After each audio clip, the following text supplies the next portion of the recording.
Welcome back to PSN News. I'm Ryan Lowy, and with me tonight is Eric Morris, a tour guide here at Penn State. Thank you so much for being here, Eric. I really appreciate it. Yeah, anytime. I'm happy to help out. So let's dive into the questions. So why did you want to become a tour guide here at Penn State? Well, I really love coming to school here. Anybody that knows me knows that. And it was just a way that I could help other students out. And honestly, if I could kind of capture that moment from when I found out I got in and my admission, if I could be the catalyst for that moment for somebody else, it'd mean the world to me. So that's why I wanted to do it. So walk me through the process. So how did you become a tour guide? What did you have to do? Elaborate a little bit for me. Yeah, sure. So to become a tour guide and any job on campus, really, you have to apply through Workday. You can just look up Workday PSU. You can find your position at any campus. I know I also work at a Commonwealth over the summer sometimes, so it's the same thing. It's the same process. You apply.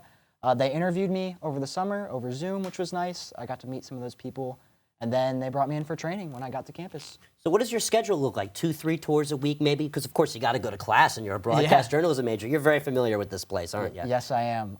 So the tour schedule, you have to do 2 per week minimum. You're allowed to do more, so I like to do more. I really like doing it, so if somebody needs to drop a shift, they need my help, I'm happy to pick it up all the time.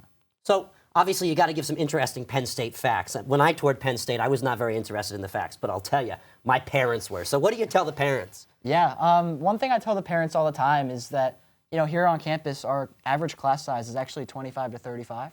We have 46,000 students here, and so that sometimes people think, wow, big school, you're just another number. That's not necessarily true. For the students, one thing I like to say is the Millennium Science Complex, which is just a building dedicated entirely to research, for those of you that don't know. It has shock absorbers underneath because our football games register as an earthquake. And as an avid Penn State football fan, that's so cool. You don't hear of many earthquakes in Pennsylvania, do you? No, not really, not really. So, and someone comes up to you and says, I want to be a tour guide. How do you apply to be a tour guide, all that? What is a suggestion that you give them when they start the job? When they start to become a tour guide? Yeah, so if I was to all of a sudden walk up to you and go, hey, Eric, I want to be a tour guide, and all of a sudden the next day I wake up and I'm a tour guide, what's your suggestion? Be authentic. People oftentimes can tell when you're lying. So just kind of be you. Tell your experiences. That's why they're here.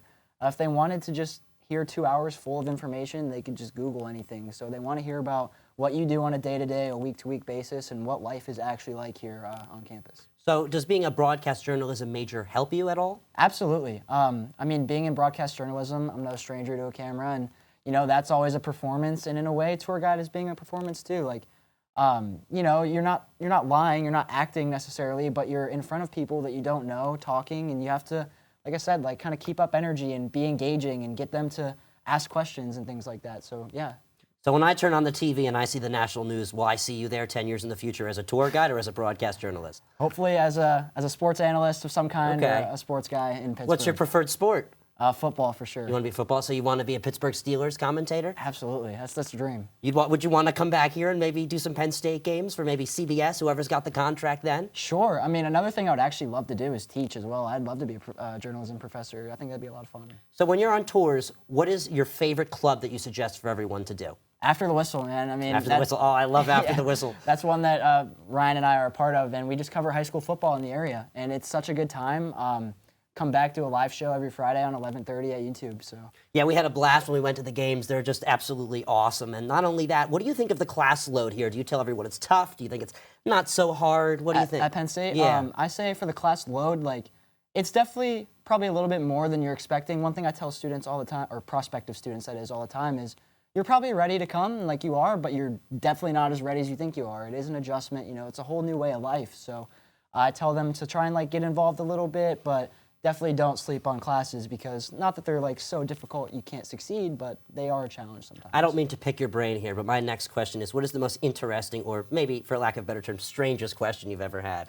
Oh man, a couple weeks ago, or they last week, they probably get pretty strange, don't they? They do at times. Yeah. I did have one mom ask me what I was going to dress up as for Halloween, which I thought was kind of interesting. I am fairly new to doing tours, so I haven't had a ton of crazy questions yet, but that one was a little out there. It was actually Monday the 30th is when I did the tour, so she asked about when I was going to be for Halloween. So, what'd you say? I'm not really a big Halloween guy. I'm kind of really? boring. Yeah, so I didn't dress up at all. So I had to give her the boring answer. Oh, all right. Well, obviously, I know you're a very big football guy. Did you tell all of the people that you tour they have to go to the games? Because I think that's the best part of the experience here. Absolutely. So when we leave the Shields building, which is right near all the athletic facilities, one thing I like to say is like, this is my favorite part, and it's not very subtle as to why that is. And I say all the time that if we could walk around the concourse of Beaver Stadium for the next 2 hours and I could just tell you about all my football memories, I would love to do it. So I definitely recommend they check that out. Back to the questions. Yeah. What is the most common question? I get a lot of questions about roommates, transportation, like can first-year students bring their car, things like that. Because once you get into more of the academic colleges, maybe one person is interested in it, not the whole group, but roommates and cars are things that the entire group is usually interested in. Well, Eric, it has been fun. It has been real. Yeah. It has, in fact, been a genuine pleasure. Thank you so much for Yeah, coming anytime, and joining man. me tonight here on PSN News. That's right. This is Eric, ladies and gentlemen, a wonderful, top-rated tour guide here at Penn State. Now, stay tuned because coming up next, Carly and Jenna will have the latest news, not the last news, from across the nation.